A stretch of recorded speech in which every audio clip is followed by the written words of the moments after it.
Ovule has generally how many embryo sac, एक ovule के अंदर नॉर्मली कितने एम्ब्रियो सैक होते हैं? तो बेटा देखो एक टिपिकल ओव्यूल के अंदर एक ही एम्ब्रियो सैक होता है, ठीक ठीक है, इसीलिए हम इसको क्या बोलते हैं? मोनोस्पोरिक, ठीक है ना, इसके लिए हम यूज करते हैं मोनोस्पोरिक, स्पोरिक, मोनोस्पोरिक, ठीक है। उसके बाद में क्वेश्चन, मेगास्पोर मदर सेल होती है, जो मेगास्पोर मदर सेल होती है, ठीक है ना, उससे 4 मेगास्पोर सेल बनती है, ठीक है ना, उससे 4 मेगास्पोर सेल बनती है, लेकिन जो 3 मेगास्पोर सेल माइक्रोपाइलर एंड की तरफ होती हैं ये डीजेनरेट हो जाती हैं, ठीक है ना, और केवल चैलेजल एंड की तरफ वाली एक माइक्रोस्पोर सेल ही फंक्शनल होती है, और ये माइक्रोस्पोर सेल से ही फर्दर इसमें 3 माइटोसिस होती है और एम्ब्रियोसैक बनता है, ठीक है ना, इसीलिए यहाँ पर केवल एक एम्ब्रियोसैक ही बनता है, ठीक है, इसीलिए हम इसको मोनोस्पोरिक डेवलपमेंट बोलते हैं, ठीक है। उसके बाद में question number 32, match the column 1 with column second, with column second, column 1 में क्या कुछ यहाँ पे टर्म दी हुई है, ठीक है, उनके रिगार्डिंग हमें इनको मैच करना है। जैसे सबसे पहले मेगास्पोरोजेनेसिस, तो मेगास्पोरोजेनेसिस होता है फॉर्मेशन ऑफ मेगास्पोर, ठीक है ना, यानी कि ए का हमारा फोर्थ हो गया है, 2 में दे रखा है ए का फोर्थ, ठीक है। उसके बाद में मेगा गैमेटोजेनेसिस, मेगा गैमेटोजेनेसिस में एम्ब्रियो सैक का फॉर्मेशन होता है, ठीक है ना, यानी बी का थर्ड, ये वाला करेक्ट हो गया है। उसके बाद में स्पोरोपोलिनिन एक फैटी सब्सटेंस है, सेकंड हो गया, ठीक है। और typical embryo sac monosporic development होता है, क्योंकि एक ही मेगास्पोर सेल से इसका डेवलपमेंट होता है, इसलिए हम इसको मोनोस्पोरिक डेवलपमेंट बोलते हैं, ठीक है ना। तो इसका फर्स्ट हो गया हमारा ऑप्शन बी करेक्ट है, ठीक है। अब नेक्स्ट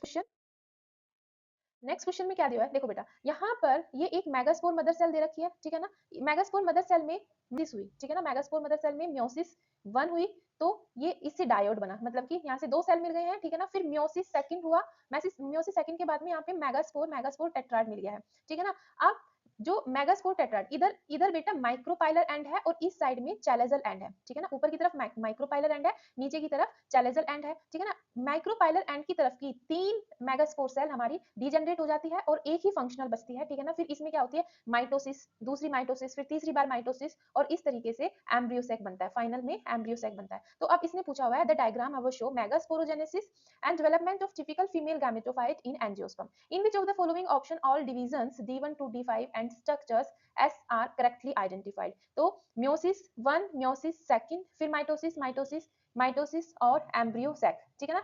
ये इन दोनों में सिर्फ एम्ब्रियो और एम्ब्रियोसैक का डिफरेंस है, तो लास्ट में क्या बनता है बेटा, एम्ब्रियोसैक बनता है, एम्ब्रियो नहीं एम्ब्रियोसैक बनता है, ठीक है ना। तो आंसर हमारा क्या होगा, सी, करेक्ट ऑप्शन सी। अब नेक्स्ट क्वेश्चन देखते हैं। नेक्स्ट क्वेश्चन है हमारा, for the formation of embryo sac the megaspore mother cell undergoes एक मियोटिक डिवीजन और 3 माइटोटिक डिवीजन, ठीक है ना, एक मियोटिक डिवीजन होता है और 3 माइटोटिक डिवीजन होते हैं, ठीक है, करेक्ट।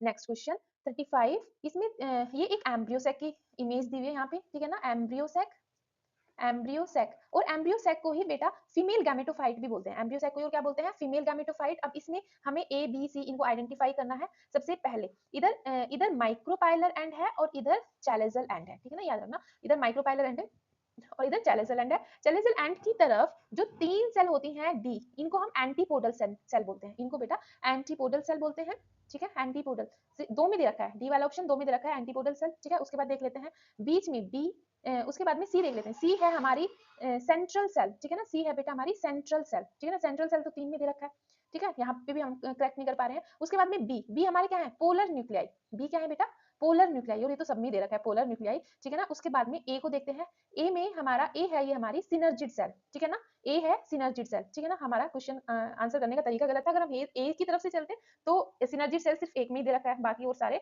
अलग मल्टीपल ऑप्शंस में दे रखे हैं, ठीक है। तो ए सिनर्जिड सेल, यानी कि आंसर अब हमारा क्या हो गया बेटा, A option is correct, A synergid cell, B polar nuclei, C central cell है और डी एंटीपोडल सेल है, ठीक है ना। और दोनों सिनर्जिड सेल के बीच में ये पीछे की तरफ जो हमें सेल दिख रही है ये एग है, ठीक है ना, ये एग सेल है, फीमेल एग सेल है, ठीक है।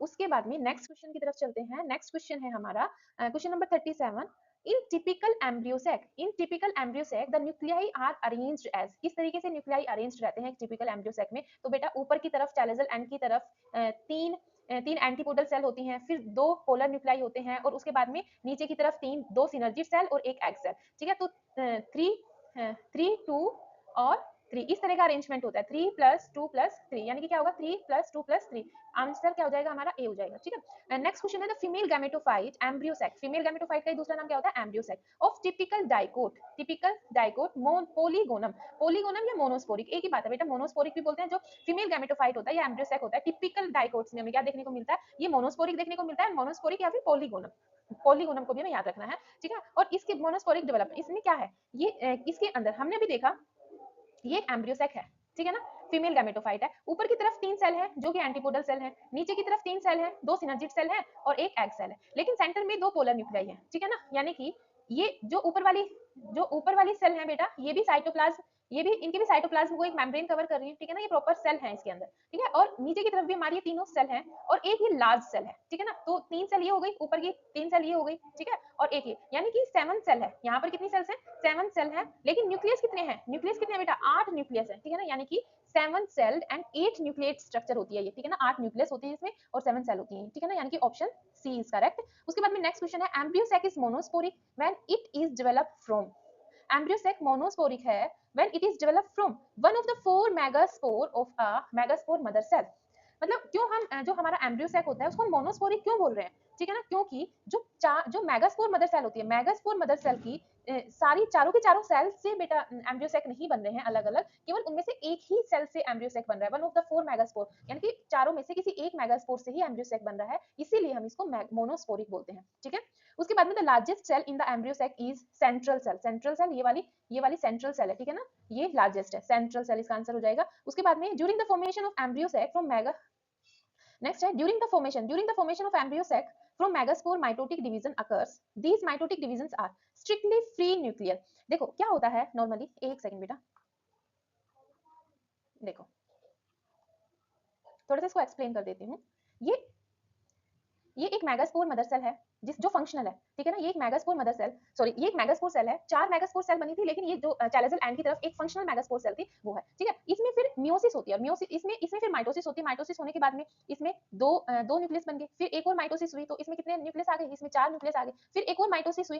ठीक है ना, फिर इसमें कितने न्यूक्लियस आ गए बेटा, 8 न्यूक्लियस आ गए। ठीक है, इस तरीके से इसमें क्या हो रहा है, इसमें स्ट्रिक्टली फ्री न्यूक्लियर डिवीजन हो रहा है। ठीक है ना, यहाँ पर साइटोप्लाज्म में डिवीजन नहीं हो रहा। ठीक है ना, सिर्फ न्यूक्लियस डिवाइड कर रहे हैं। ठीक है ना, इसलिए इसका आंसर क्या होगा, during the formation of embryo sac from megaspore mitotic division occur, these mitotic divisions are strictly free nuclear. ठीक है ना, तो इसका आंसर क्या होगा हमारा, ए स्ट्रिक्टली सेलुलर नहीं, स्ट्रिक्टली रिडक्शन नहीं, स्ट्रिक्टली साइटोप्लाज्मिक नहीं, तो स्ट्रिक्टली फ्री न्यूक्लियर। ठीक है, उसके बाद में नेक्स्ट क्वेश्चन है हमारा, which of the following statement is false about filiform apparatus, filiform apparatus. जब एम्ब्रियो सैक के अंदर एम्ब्रियो सैक के अंदर माइक्रोपाइलर एंड की तरफ हमें पता है कि सिनर्जिड सेल्स होती हैं 2 और एक एग सेल होती है। ठीक है ना, जो सिनर्जिड सेल्स है वो नीचे की तरफ इसमें थिकनिंग हो जाती है। ठीक है ना, नीचे की तरफ सिनर्जिड सेल्स में बेटा थिकनिंग हो जाती है और ये कुछ फिलीफॉर्म एपरेटस बनाती है। ठीक है ना, अब इस फिलीफॉर्म एपरेटस के लिए इन्होंने क्या पूछा है, फॉल्स स्टेटमेंट पूछी है। ठीक है, which of the following statement is false, which of the following statement is false about filiform apparatus। ठीक है, the synergid have special cellular thickening at the micropylar tip called filiform apparatus। बिल्कुल,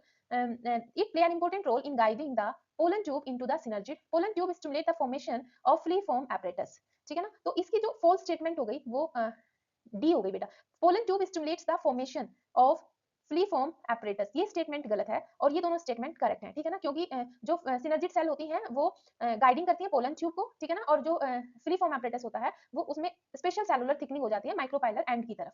ठीक है, उसके बाद में क्वेश्चन नंबर 43 में पूछा था ploidy level of the cell of the nucellus megaspore mother cell functional megaspore and female gametophyte, इनका प्लॉइडी लेवल क्या होता है, न्यूसेलस बेटा 2n होता है, न्यूसेलस 2n होता है, मेगास्पोर मदर सेल भी 2n होती है। ठीक है ना, फंक्शनल मेगास्पोर n होता है, फंक्शनल मेगास्पोर n होता है, फीमेल गैमेटोफाइट भी n होता है। ठीक है ना, तो इसका आंसर क्या होगा, 2n n, सी आंसर। उसके बाद में नेक्स्ट क्वेश्चन है the term pollination signifies, pollination, the term pollination signifies dehiscence of anther, नहीं, transfer of pollen grain from anther to stigma, yes ये स्टेटमेंट करेक्ट है, the transfer of pollen grain from anther to the stigma of the same flower. ये तो pollination का type हो गया, एक pollination का ये टाइप हो गया, फॉर्मेशन ऑफ पोलिन या नहीं, तो आंसर क्या है, इसने सिर्फ पॉलिनेशन के लिए पूछा है, सिर्फ पॉलिनेशन क्या होता है, नॉर्मल पॉलिनेशन के टाइप नहीं, पॉलिनेशन, तो transfer of pollen grain from anther to stigma.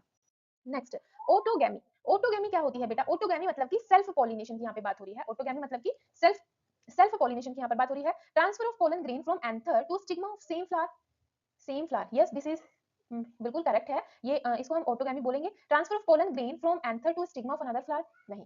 Pollination between two flowers, नहीं। मैचुरेशन ऑफ एंथर, नहीं। ठीक है ना, तो हमारा आंसर क्या हो जाएगा, transfer of pollen grain from anther to stigma of the same flower, this is called autogamy. ठीक है, नेक्स्ट है क्लिस्टोगैमस फ्लावर। क्लिस्टोगैमस फ्लावर बेटा जो फ्लावर्स क्लोज होते हैं, ठीक है ना, क्लिस्टो बर्ड बर्ड की तरह होते हैं। ठीक है, cleistogamous flowers produce assured seed set even in the absence of pollinator. Why? Pollinator भी नहीं है, इनको पॉलिनेटर की भी जरूरत नहीं पड़ती। ठीक है ना, क्लिस्टोगैमस फ्लावर्स में फिर भी सीड का फॉर्मेशन हो जाता है, इनमें फर्टिलाइजेशन हो जाता है। तो क्यों? क्योंकि बिकॉज दे आर ऑटोगैमस। ठीक है ना, ये ऑटोगैमस होते हैं, इनमें सेल्फ पॉलिनेशन ही होता है बेटा। ठीक है, इसीलिए because they remain close, yes ये क्लोज रहते हैं, बट इसमें मोस्ट एप्रोप्रिएट आंसर हमारा होगा बिकॉज दे आर ऑटोगैमस। ठीक है, उसके बाद में next question, which of the following plant produce chasmogamous chasmogamous and cleistogamous flower, मतलब कि वो कौन कौन से प्लांट है जो कौन कौन से प्लांट्स प्रोड्यूस हैं, जो कौन कौन से वो प्लांट्स हैं जो चेस्मोगैमस एंड क्लिस्टोगैमस दोनों टाइप के फ्लावर्स प्रोड्यूस करते हैं। तो बेटा कॉमन पैंजी, वायोला, ठीक है, ऑक्सैलिस एंड कोमेलिना, तीनों ही हमारे क्या है, तीनों ही हमारे बेटा ये क्लिस्टोगैमस और चेस्मोगैमस दोनों टाइप के फ्लावर्स प्रोड्यूस करते हैं। ठीक है ना, तीनों एग्जांपल्स बहुत इंपॉर्टेंट है, याद रखने हैं हमें। उसके बाद में नेक्स्ट क्वेश्चन है हमारा 48, which of the following device is not used to by plant to prevent autogamy. इनमें से कौन कौन सी कोई ऐसी डिवाइस नहीं, इनमें से कौन सी ऐसी डिवाइस नहीं है जो हम ऑटोगैमी को प्रिवेंट करने के लिए करते हैं। मतलब कि हमें क्या करनी है, ऑटोगैमी को प्रिवेंट करना है, लेकिन इनमें से कौन सी ऐसी स्टेटमेंट, कौन सा ऐसा पॉइंट है जिनसे हम ऑटोगैमी को प्रिवेंट नहीं कर सकते। ठीक है ना, सेल्फ इनकम्पैटिबिलिटी से ऑटोगैमी को प्रिवेंट किया जाता है, हेट्रोस्टाइली, ठीक है ना, हेट्रोस्टाइली से ऑटोगैमी को प्रिवेंट करते हैं, प्रोडक्शन ऑफ यूनिसेक्सुअल फ्लावर से भी, प्रोडक्शन ऑफ क्लिस्टोगैमस फ्लावर, अगर हम क्लिस्टोगैमस का फ्लावर का प्रोडक्शन करें तो मतलब वो फ्लावर तो बर्ड स्टेज में ही होते हैं। ठीक है ना, वैसे फ्लावर में तो हम ऑटोगैमी को प्रिवेंट कर ही नहीं सकते। ठीक है ना, तो आंसर डी, हमारे यहाँ पे डी करेक्ट होगा। उसके बाद में chasmogamy is pollination, chasmogamy is pollination in bud condition, नहीं। क्लोज्ड फ्लावर, नहीं। अनरिलेटेड फ्लावर्स, ओपन फ्लावर, बेटा open flower, chasmogamy open flower. ठीक है ना, नेक्स्ट है pollination occurring without pollinating agent is closed flowers is pollination occurring without pollinating agents in closed flower is cleistogamy समझ में आ रहा है ना बेटा। नेक्स्ट क्वेश्चन है हमारा 51, cleistogamous flowers are self pollinated होते हैं cleistogamous flower. Transfer of pollen grain from anther to stigma of another flower of same plant, transfer of pollen grain from anther to stigma of another flower of same plant, मतलब flower दूसरा है but plant same है। ठीक है ना, जब एक ही plant के, सपोज करो इसी प्लांट पे एक फूल ये लगा हुआ है और इसी प्लांट पे एक फूल ये लगा हुआ है। ठीक है ना, जब इसके पोलन ग्रेन उड़ के इस फूल पे चले जाएं, ठीक है ना, तो इस टाइप के पोलिनेशन को हम क्या बोलते हैं बेटा, गिटोनोगैमी। ठीक है, उसके बाद में गिटोनोगैमी is functionally cross pollination involving a pollinating agent, genetically it is similar to autogamy since the pollen grain come from same plant। ठीक है ना, answer B, genetically it is similar to autogamy since the pollen grain come from same plant, functionally and genetically autogamy नहीं, functionally both A and B are correct। okay, A भी correct है, functionally cross pollination involving a pollinating agent। ठीक है ना, तो both A and B is correct, ठीक है। Next match with in surely, allogamy मतलब कि क्रॉस पॉलिनेशन। ठीक है ना, एलोगैमी बेटा क्रॉस पॉलिनेशन। ठीक है, अब यहाँ पर क्या होगा, क्रॉस पॉलिनेशन के लिए सबसे बेस्ट पॉइंट कौन सा है, तो यूनिसेक्सुअल। ठीक है ना, न्यूट्रल फ्लावर्स यानी कि न्यूट्रल फ्लावर्स बेटा जो स्टेराइल होते हैं। ठीक है ना, स्टेराइल होते हैं। अंडरग्राउंड फ्लावर्स बाइसेक्सुअल, मतलब दोनों रिप्रोडक्टिव ऑर्गन प्रेजेंट है। तो एलोगैमी के लिए जो बेस्ट है यहाँ पे वो है यूनिसेक्सुअल फ्लावर। ठीक है ना, next question, go through the following statement. यहाँ पे कुछ स्टेटमेंट दी हुई है, 4 स्टेटमेंट है। Flowers are bisexual and homogenous maturing anther and stigma of a flower at the same time, यानी कि फ्लावर कैसा है, बाइसेक्सुअल फ्लावर है।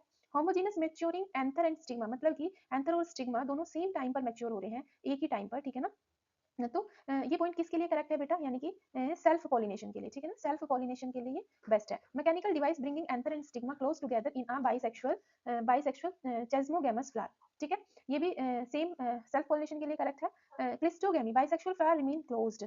ओके, नेक्स्ट है anther and stigma of an intersexual flower मतलब कि बाइसेक्सुअल फ्लावर। ठीक है ना, bisexual flower, anther and stigma of an intersexual flower mature in bud condition. ठीक है ना, तो बेटा चारों पॉइंट है, इसमें से इसके ऑप्शंस मिसप्रिंट हो गए, यहाँ पे टाइप नहीं हो पाए इसके ऑप्शंस। ठीक है ना, तो इसमें ऑप्शंस में था ये ऑटोगैमी को फॉलो करते हैं चारों स्टेटमेंट है, जीनोगैमी को फॉलो करती है, एलोगैमी को फॉलो करती है, जिटोनोगैमी को फॉलो करती है। तो इसका आंसर हमारा होगा ऑटोगैमी। ठीक है ना, इसका आंसर होगा ऑटोगैमी।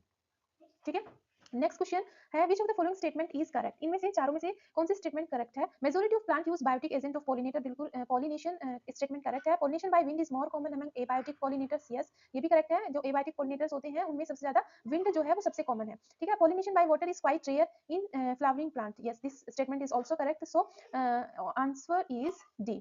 ठीक है, आंसर हमारा D option is correct. Next है, go through the following statement. क्या क्या स्टेटमेंट है बेटा? Flowers are small, they are often packed in inflorescence, flowers are colourless, nectarless, odourless, well exposed stamen है, पोलन ग्रेन लार्ज नंबर में produce हो रहे हैं, लाइट है, नॉन स्टिकी है, फ्लावर्स के अंदर सिंगल ओव्यूल है, मतलब ओवरी के अंदर सिंगल ओव्यूल है, ठीक है ना, स्टिग्मा भी इनके लार्ज हैं, फेदरी हैं, ठीक है ना। तो ये चारों की 6 स्टेटमेंट किस चीज़ के लिए बेस्ट है? तो बेटा देखो, ये चारों के चारों ये 6 पॉइंट है, यहाँ पे 6 पॉइंट जो है ये सभी के सभी फॉलो करते हैं पॉलिनेशन बाय विंड, मतलब ये सारे कैरेक्टरिस्टिक फीचर्स हमें उन प्लांट्स में देखने को मिलते हैं जिनका पॉलिनेशन विंड की हेल्प से होता है, ठीक है ना। तो आंसर हमारा बी हो जाएगा, anemophily, pollination by wind. Next question है, the diagram shows two plants of same species. Identify the types of pollination indicated as P1, P2 and P3. ठीक है, यहाँ पर P3 क्या बता रहा है? सबसे पहले P1 मतलब कि ऑटोगैमी, ठीक है, P2 डिटोनोगैमी और उसके बाद में P3 जीनोगैमी, ठीक है ना, आंसर सी, ठीक है। अब नेक्स्ट क्वेश्चन है हमारा 59, इसमें बेटा यहाँ पे ये किस प्लांट दिया है? कैमोलिना का प्लांट दिया हुआ है, ठीक है, जिसमें दो टाइप के फ्लावर है, F1 एंड F2। तो जो F1 है यहाँ पे वो चेस्मोगैमस है और F2 क्लिस्टोगैमस है, ठीक है ना। तो आंसर हमारा सी हो जाएगा, चेस्मोगैमस और cleistogamous, F2 cleisto. Question number 60, which of the following is false? Wind pollination is quite common in grasses, ये बेटा करेक्ट स्टेटमेंट है। Hydrophily is limited to about 60 genera, mostly monocot, this statement is also correct. Both wind and vector pollinated flowers are not very colourful and do not produce nectar, this is also correct, ठीक है। तो इसने false statement पूछा था, तो none of the above, ठीक है।